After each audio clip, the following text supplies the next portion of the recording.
हम्म, तो नमस्कार मेरे प्यारे प्यारे मित्र। और जैसा कि आप देख रहे हैं, बिल्कुल टाइम वेस्ट ना करते हैं। अगर आप क्लास 10th के स्टूडेंट हैं तो बस आपके लिए परफेक्ट है। क्या? जो देखिए, हम क्लास 10th की जीव विज्ञान यानी कि बायोलॉजी की जो बुक है, कौन सी? भारती भवन बुक। ओके, तो जीव विज्ञान बायोलॉजी की भारती भवन बुक है। उस बुक के सभी पाठ के प्रश्नों का उत्तर का सीरीज चला रहे हैं, यानी कि सभी प्रश्नों का उत्तर बता रहे हैं। जैसे कि आपके पास भारतीय वन का बुक होगा, जैसे ये है ना, क्लास वर्ग 10 की, है ना, वर्ग 10 की हाई स्कूल जीव विज्ञान। तो इस बुक जो कि है किसका? भारतीय भवन का। याद रखें, भारतीय भवन का सबके पास होंगे, जो भी अगर क्लास 10th के स्टूडेंट होंगे तो भारतीय भवन का बुक जरूर होगा। और इसमें देखिए टोटल 8 चैप्टर है, जिसमें पहला चैप्टर है क्या? जैव प्रक्रम और पोषण। आप देख रहे होंगे, है ना, पहला चैप्टर जैव प्रक्रम और पोषण। तो इन चैप्टर के बाद जो हमें प्रश्न उत्तर दिया हुआ है, ठीक है, यानी कि लघु उत्तरीय, दीर्घ उत्तरीय, ऑब्जेक्टिव, ये सारे प्रश्नों का हम उत्तर करा रहे हैं, बिल्कुल एक एक क्वेश्चन का। और इसके पहले जो है हम करा चुके हैं टोटल लघु उत्तरीय और दीर्घ उत्तरीय। तो दीर्घ उत्तरीय में हम इसके पहले भी कराए हैं, है ना। तो आज जो है इसका पार्ट 3 है। ओके, तो आज इसका पार्ट 3 है। तो चलिए चलते हम डायरेक्ट इसका, यानी कि इसके पहले पार्ट 1 और पार्ट 2 में, यानी कि पार्ट 1 और पार्ट 2 में इसके पहले लघु उत्तरीय और दीर्घ उत्तरीय हम कराएं। आज दीर्घ उत्तरीय का 3 नंबर से होगा। ओके, तो चलिए फटाफट हम दीर्घ उत्तरीय के 3 नंबर पर मूव करते हैं। सबसे पहले तो देखिए, दीर्घ उत्तरीय का 3 नंबर आपके सामने ये रहा। चलिए देखिए, अब यहां से सबसे पहले हम करते क्या है कि आप, अगर आपको यह शब्द दिख रहा होगा, अगर नहीं दिख रहा है तो आप क्वालिटी बढ़ा करके देखिए, स्पष्ट दिखेगा। नहीं, उस पर भी नहीं दिख रहा है तो हम अपने वॉइस से बोलते हैं, आप उसे मिलाइएगा। जैसे कि देखिए, तीसरा नंबर क्वेश्चन 1 2 इसके पहले पार्ट में हम करा दिए, अगर आप नहीं देखें तो उसे देखिए।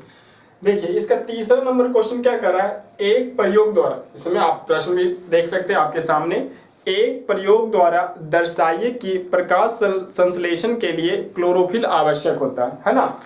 तो देखिए वही है, एक प्रयोग द्वारा दर्शाइए कि प्रकाश संश्लेषण के लिए क्लोरोफिल आवश्यक होता है। ये दीर्घ उत्तरीय प्रश्न है जो कि 5 नंबर का आएगा आपको, है ना। तो उसका आंसर थोड़ा डिटेल में हम लिखेंगे। तो आंसर क्या है? आंसर है, एक कोलियस के चित्तीदार पत्ती को बीकर में रखे पानी में डालकर कुछ देर तक उबालने के पश्चात उसे गर्म अल्कोहल में डाल देते हैं।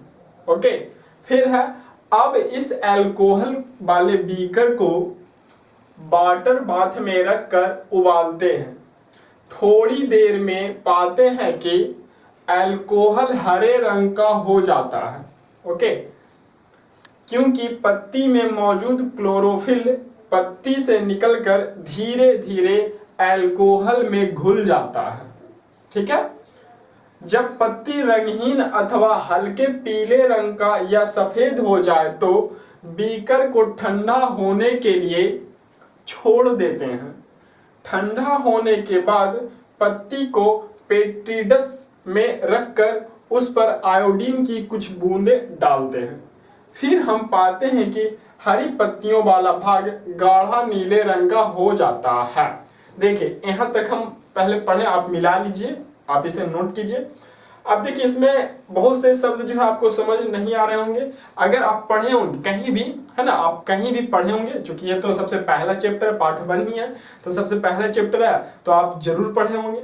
तो कहीं पढ़े होंगे तो आपको बहुत अच्छी प्रकार से इसका आंसर समझ में आ रहा होगा। ठीक है, क्योंकि मैं भी क्लास चलाता हूँ, तो मैं भी अपने वर्ग में, यानी कि अपने क्लास में इसके पूरे डिस्कस, यानी कि इसके पूरे थ्योरी को डिस्कस किए, उसके बाद ये हम आंसर करा रहे हैं, यानी कि सारे क्वेश्चन का आंसर करा रहे हैं। ओके, तो खैर देखिए, हालांकि अधिक आपको जानकारी प्राप्त करना है तो हमारे नंबर ये जो है आप इस पर कांटेक्ट कर सकते हैं, है ना। हमारा नंबर ये व्हाट्सएप नंबर या कॉल किसी भी थ्रू हमसे कांटेक्ट कर सकते हैं। ठीक है, तो खैर देखिए आगे, ये तो चूंकि एक प्रयोग द्वारा हमें बताना था, तो ये हम एक प्रयोग किए। अब उससे क्या निष्कर्ष निकला, है ना, उससे क्या निष्कर्ष निकला उसके निष्कर्ष पर पहले हम बात करते हैं। चूंकि ये दीर्घ उत्तरीय है तो इसमें सारा पूरा फुल डिटेल मेंशन करेंगे, तब जाके 5 में 5 नंबर आएगी, है ना। तो उसके निष्कर्ष का हम मेंशन करते हैं, क्या है, इससे यह निष्कर्ष निकलता है कि हरी पत्तियों वाले भाग में क्लोरोफिल मौजूद था, इसलिए उस हिस्से में प्रकाश संश्लेषण की प्रक्रिया हुई और उसमें कार्बोहाइड्रेट्स का निर्माण हुआ, जिसके कारण वह भाग गाढ़े हरे नीले रंग का हो गया। परंतु सफेद पत्तियों वाले भाग नीला नहीं हुआ, क्योंकि इसमें क्लोरोफिल वर्णक मौजूद नहीं था। अतः प्रकाश संश्लेषण की क्रिया में क्लोरोफिल अति आवश्यक है।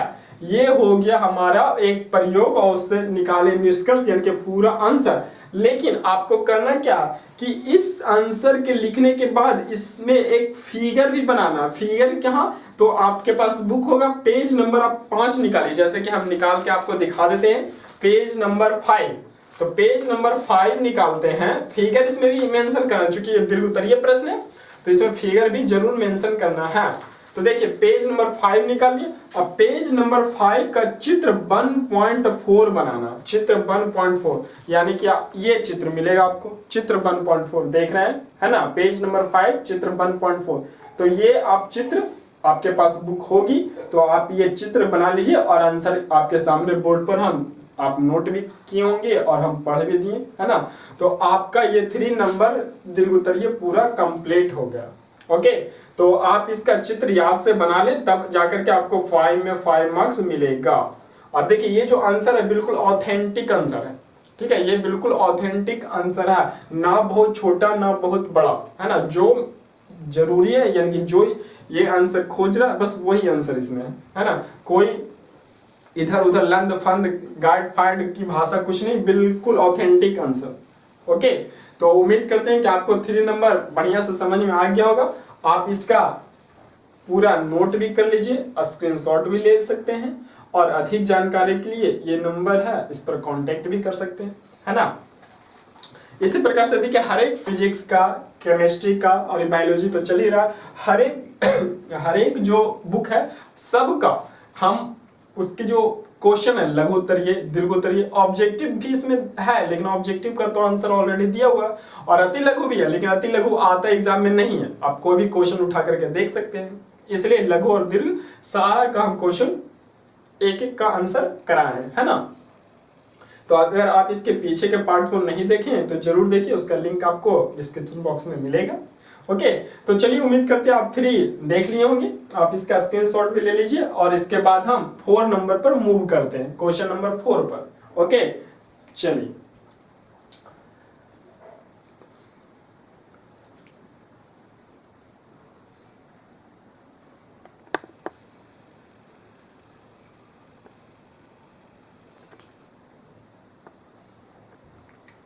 हाँ, तो देखिए ये रहा क्वेश्चन नंबर 4 आपका।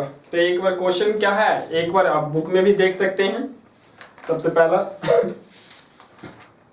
चैप्टर का देखिए क्वेश्चन क्या है, 4 नंबर, प्रकाश संश्लेषण के लिए CO2 आवश्यक है, इसे साबित करने के लिए एक प्रयोग का वर्णन करें। यानी कि 4 नंबर आप क्वेश्चन देख रहे होंगे, है ना। ये भारती वन की बायोलॉजी की बुक है, क्लास 10th की। तो इन सारे क्वेश्चन का हम आंसर करा रहे हैं, है ना। देखिए वही है क्वेश्चन, प्रकाश संश्लेषण के लिए CO2 आवश्यक है, इसे साबित करने के लिए एक प्रयोग का वर्णन करें। तो हमें इसमें भी एक प्रयोग करना है। इसमें क्या था आगे, यानी कि इसके तीसरे क्वेश्चन में प्रकाश संश्लेषण के लिए क्लोरोफिल आवश्यक है, जिसको प्रूव करके दिखाना था। और इसमें प्रकाश संश्लेषण के लिए CO2 आवश्यक है, इसे प्रूव कर करके बताना है। ओके, तो चलते हैं आंसर पर। देखिए आंसर क्या है, एक गमले में लगे हुए लंबी पत्ती वाले पौधे को 2 दिनों तक एक अंधेरे कमरे में रखा जाता है ना। लंबी पत्ती वाले पौधे को 2 दिनों तक अंधेरे कमरे में रखा जाता है, जिसके कारण इस पौधे में प्रकाश संश्लेषण की प्रक्रिया नहीं होती है। ठीक है, फिर और पत्तियों में स्टार्च का निर्माण नहीं हो पाता। अब एक चौड़े मुंह की बोतल में थोड़ा सा कास्टिक पोटास KOH का सांद्र घोल लिया जाता है। बोतल के कॉर्क को बीचों बीच काटकर 2 टुकड़ों में बांट दिया जाता है और टुकड़ों के बीच पत्ती को इस प्रकार दबाकर डालते हैं कि पत्ती का आधा भाग बोतल के अंदर एवं आधा भाग बोतल के बाहर की ओर हो।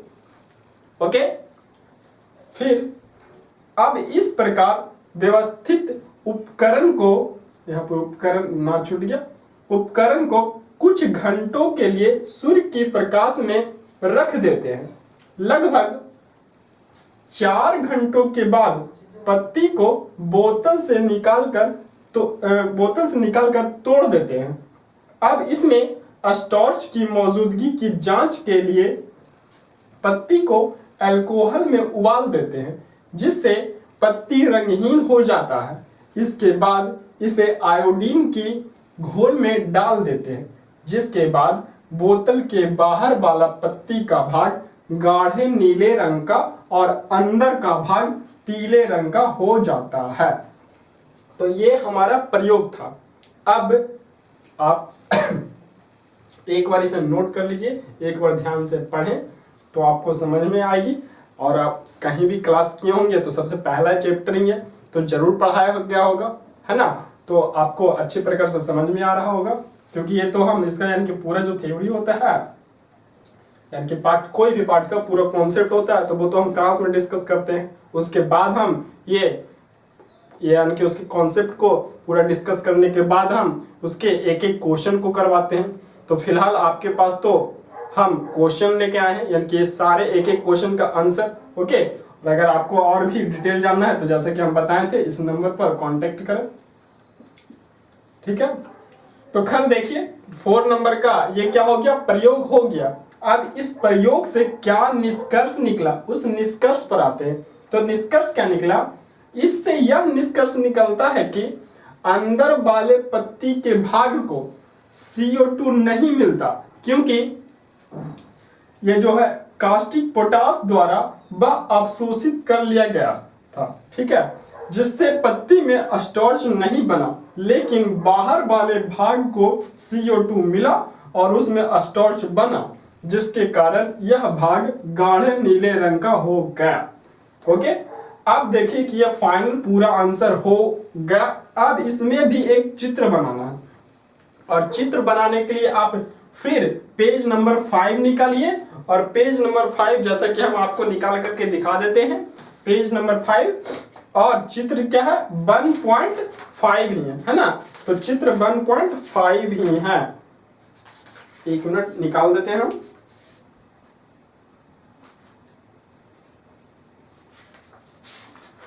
हाँ, निकल देखिए, चित्र जो है 1.5 ये रहा।